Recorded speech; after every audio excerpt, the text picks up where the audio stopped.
What's up guys, welcome to another video. Today I'm going to show you how to do a carrier unlock.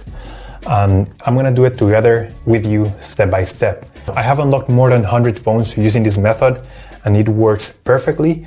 You only need your computer, your smartphone, and you need a SIM card from a different carrier.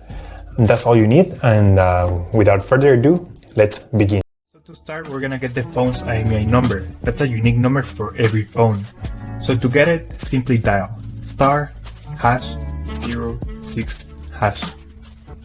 As you will see, your 15-digit IMEI number will appear in the screen of your phone.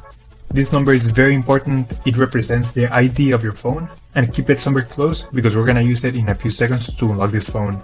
Okay, now we're going to switch to the computer. We're going to use this website to request the unlock code to unlock this phone. So first you need to fill in the information about the phone you want to unlock in this form. Processing times may always vary, so be very patient. It may be very fast sometimes, but sometimes it may also take a little bit longer, so just keep that in mind. Okay, so after you have waited the estimated amount of time, you're gonna get an email, and I'm gonna show you how the email will look like.